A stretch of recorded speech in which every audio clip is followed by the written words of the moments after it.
Jared Polin, FroKnowsPhoto.com, and this is your Where's the beach? Photo News Fix.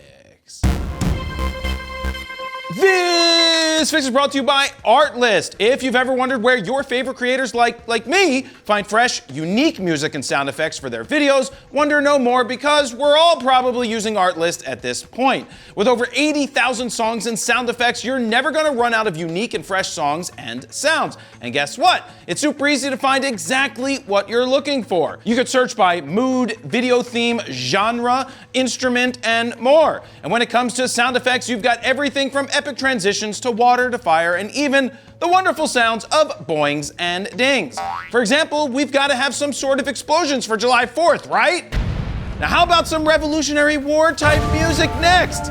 Thanks, Dan. There's so much to choose from and it's super easy to find something great. For more information and to get 2 months free when you sign up for a year membership, head on over to bit.ly/FroArtlist. First up, there's talk once again over at Canon Rumors and various other sites that an R5 Mark II is coming. Day and night. I mean, it's terrific. Now, I would say, based on Canon's recent track record, that there certainly will be an R5 Mark II, but the biggest questions are when and what will the camera change? First, with the guessing when, I think before the end of 2024, we will see it. Now, my reasoning behind this is August and September tend to be extremely busy months for new cameras, and I don't think this year will be any different. Now, the rumors all seem to be going in circles and might just be a self-fulfilling prophecy. What about the prophecy? What I mean by that is some no-name website says they got info, then another site picks it up, Canon Rumors picks it up, and then I shut it down. In this case, I'm shutting it down because I'm not one of the select few people out there testing an R5 Mark II. Mind you, we don't even know if there's people out there in the real world testing these out because we don't know if these rumors are true. He's read unofficial news. Nonetheless, I do think an R5 Mark II is coming and will probably have a tweaked body that moves the on and off switch, a couple of button changes, digital hot shoe, no time limit for video recording, slightly tweaked and updated sensor, as well as updated autofocus. We're still firing away with R5s here at the studio, including using one right now with the RF28-70 f2 to film this fix. If and when this camera becomes real, we will be sure to let you know, unless we're under NDA, in which case we'll just report on the rumors that are probably true. Next up, the Nikon Z8 is the best-selling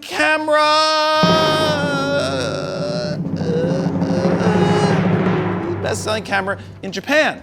According to an article from Philly website, yeah, it says like Philly website, and I quote, Nikon's new product Z8 is doing great. I'm okay! First appearance in all 5 camera specialty stores. Yeah, now for those of you who need me to explain that in English, they are saying that the Z8 is the top selling camera at the 5 major camera stores in Japan. Now I haven't been to Japan just yet, but I think there is a logical explanation for all of this. Clearly, the Z8 is the best selling camera ever. Not. Actually, the explanation is simple. It's the newest camera. A lot of people have been waiting for it. Therefore, in the first month or two after its release and shipments from Nikon, you're gonna bang out huge numbers. Unless you're Panasonic, in which case you're not even a blip on the radar.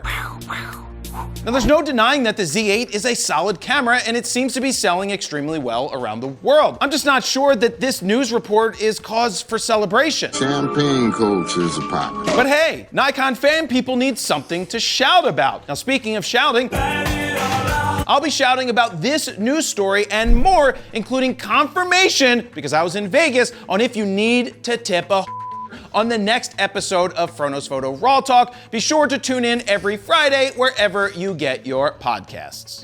And finally, while I was out of town, a photographer shooting a baseball game in Miami had his $12,000 Sony 400 2.8 pulverized by a foul ball. A photographer by the name of Jim Rassel was shooting down the third base side when a foul ball struck his 400 2.8 square on the front element and shattering it. I have to say that foul balls can be extremely scary when you're down on the field, especially if you're focused on a potential play in the field and you're not paying close attention to foul balls around home plate. Now, if you do get hit with a foul ball, this is the reason you have insurance. Phone call. Oh, I wonder who that could be. Oh, it's GoFundMe. Oh, you're asking me to help replace this person's lens because the photographer didn't have insurance? No, I will not. Bye.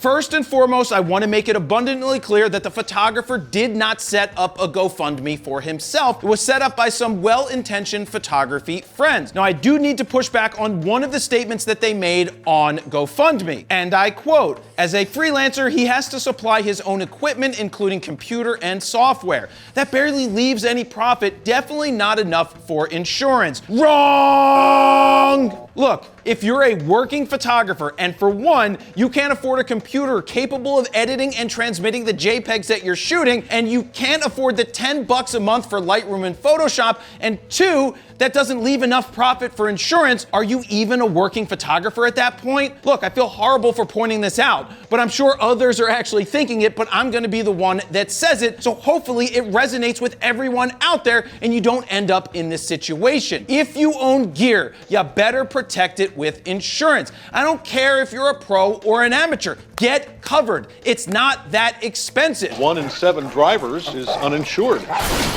If your gear is broken or stolen, can you make money with it? How can you afford not to have it? Because if your stuff goes missing, how do you replace it? How do you do the shoot? There's no excuse. The second thing you can do to protect yourself in this exact situation is turn the damn lens hood around. There's no excuse for his lens hood to have been in the reverse position. Now, case in point, another foul ball recently hit a Sony 400 2.8 at a baseball game, but this time it didn't pulverize the lens. It bounced in and around the hood and back out again without damaging the lens. Now, it is possible that the ball might have missed the lens entirely if there was no lens hood on it, but the lens hood affords extra protection from foul balls. Now, there is a silver lining here. Sony did reach out to the photographer and said for the GoFundMe funds, they will replace or fix the lens and then make it like new and give him a year of service for free. Insurance is key. Please be smart. Get covered, do the right thing. Don't look for the community to be your bailout. And that's all I have, guys. Thank you very much for watching. Jared Polin, FroKnowsPhoto.com. See ya.